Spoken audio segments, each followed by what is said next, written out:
Hey guys, it's Brit. Tonight we're here to talk about Lex Fitzgerald. She is a mommy vlogger and she has presence on YouTube, Instagram. She's kind of your run-of-the-mill mommy vlogger, has a decent following, and she recently got into some hot water by basically asking her subscribers to fund her at-home birth. And I was asked by this by several people. This is kind of getting a lot of attention from not only people in the commentary space, but specifically her subscribers. So if you're interested in hearing my thoughts, please keep watching.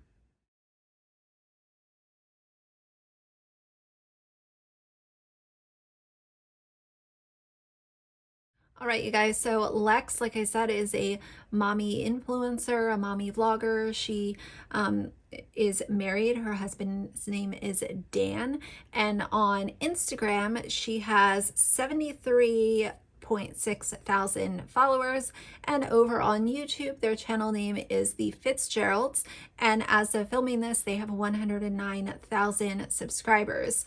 They do have 4 kids. She's pregnant with number 5, and it is what she's calling her rainbow baby, which I think is just absolutely amazing. That's exciting. It's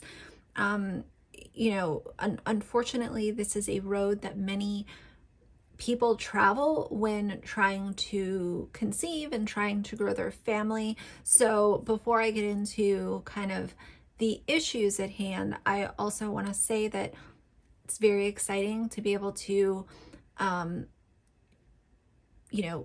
go through heartache and then continue to grow your family. That's something that a lot of people don't get to that point because they just run into a lot of issues, and it's really heartbreaking to witness, and it's even more heartbreaking to experience directly. So I did want to say that I think it's really exciting, but unfortunately the excitement that a lot of her followers had for her has dwindled because of how she has kind of behaved online as of lately. The entire issue with this, I'm not going to go into all of these specifics because I'll be honest, her story has changed so many different times and there have been so many different narratives and little pieces of info put out. None of it makes sense. None of it reconciles. And usually, I've said before, if something doesn't make sense, it's because it's senseless, and it's usually half truths and misinformation. And that's why you have people that are feeling really confused and kind of, lost in the mist of everything that she's been saying. But on May 19th, she came out with a vlog, and she said in the vlog that she had picked this birthing center to have her 5th child at. And she found out that the birthing center did not take her insurance, but the practitioners, like the midwives at the birthing center, did. So she would be paying out of network for having a child at this birthing center. From that vlog, she's also come out and said that everything was paid for, so it was paid in full, and then she found out that she couldn't use this birthing center.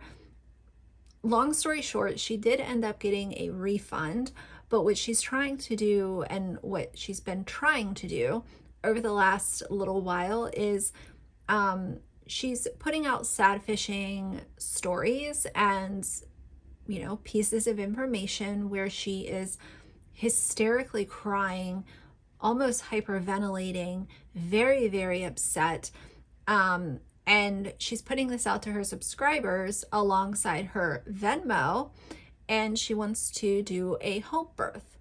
And a lot of her subscribers and followers have given her donations. Here's the whole thing. If people have donated and that's what they want to do, it is your money. I am here for people giving to whatever cause they want to. But as I've said before, I also feel like anyone who's going to give their money to an influencer or an organization, or your neighbor down the street for something that they need help with, There should also be full transparency, and as much information as you want to know within reason, you should be able to find out. With this, it's the story changes and the, changing different details, and kind of a part of me almost thinks, and this is just my conspiracy, that she might be putting out all of these confusing stories as a way to confuse the audience.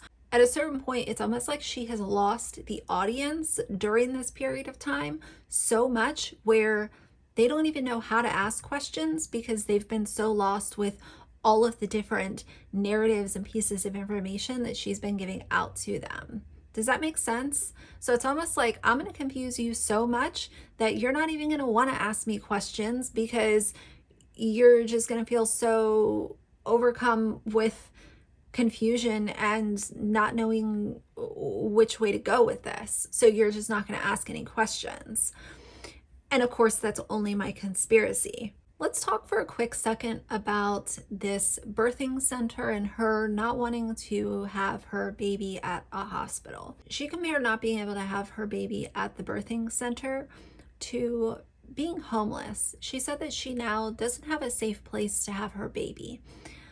Let me tell you guys something. As some of you guys might know, I subscribe to Jessica Kent. And one of the first videos that I ever saw from Jessica Kent was where she described how she gave birth to her daughter in prison.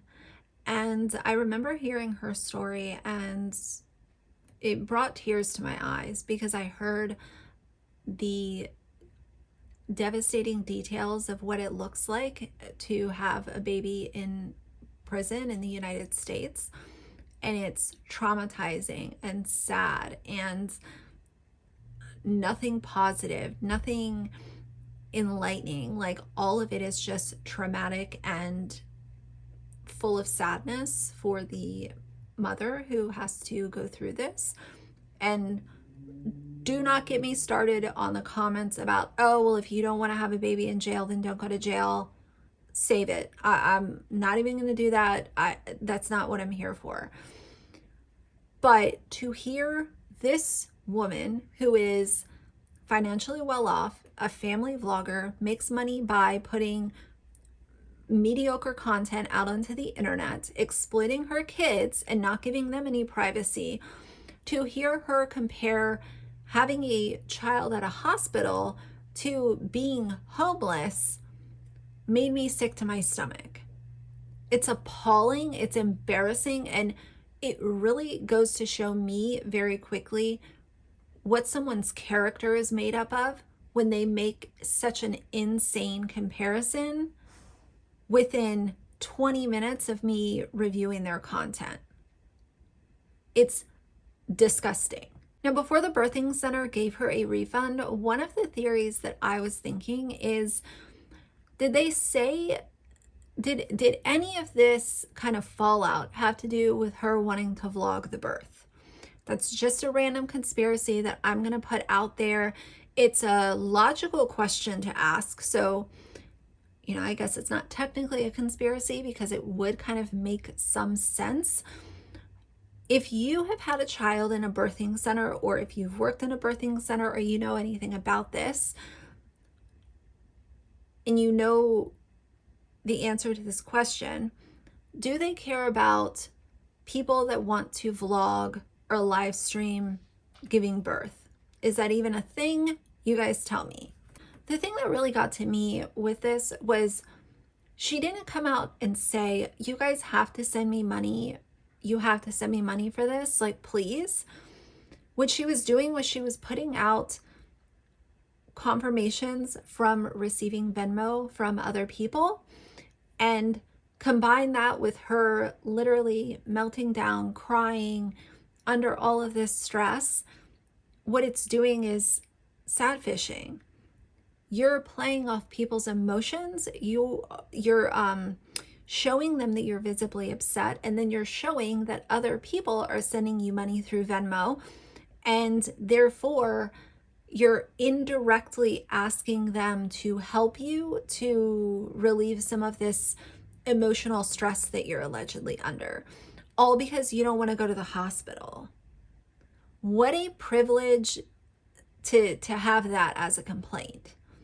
To see this woman flexing and talking about all the materialistic garbage that she's constantly buying, and then to hear her sad fishing about not wanting to go to a hospital. And y'all know I'm a realist. I know that there are women out there that are currently in homeless shelters or in some sort of group home where they would do absolutely anything to be able to have their baby in a hospital, because all that they care about is having a safe, clean establishment with trained professionals to bring their child into this world. There are literally women who are on the streets and carrying a child, and being in a hospital is what they are looking forward to. The privilege with this one is what really got me. In between her privilege and her sad fishing were the two kind of big takeaways that I took from this. To sit there and cry and cry and cry and cry. You would think that she was facing homelessness or something super tragic was about to happen if she didn't get help that she needed. And when you get down to the main issue, it's just that she wanted to have a home birth, and who knows where she's going to have the baby now. I don't know. I've kind of gotten lost in translation as well. But she definitely has a history on YouTube of playing off people's emotions. I looked at some of her videos, and some of the titles are, "We had a tornado down our street," "I was really sick in the hospital," "Bad scare, heavy bleeding." She also talks a lot about her kids being sick or having medical procedures. So I think that her history, at least what I've seen, kind of speaks for itself. But I don't feel bad for someone crying this much when they're asking indirectly subscribers to give them money, when some of these subscribers are probably having issues figuring out how they're going to pay rent next month, how they're going to, buy their kid that birthday present that they really want that's coming up. So it's the privilege for me. It's the sad fishing for me. And I do feel bad for people that donated to her out of the kindness of their hearts. But I think that this is just another one of those lessons in influencer marketing, where it really would take a lot for me to make a donation to an influencer. And that's where I'm going to leave it. So either way, do y'all know about Lex? What do you know about her? What do you think? Tell me all about it down below. So for now, if you like the video, please leave a like and a comment. And if you'd like to see more from me in the future, please subscribe. I'll see you guys soon. Bye.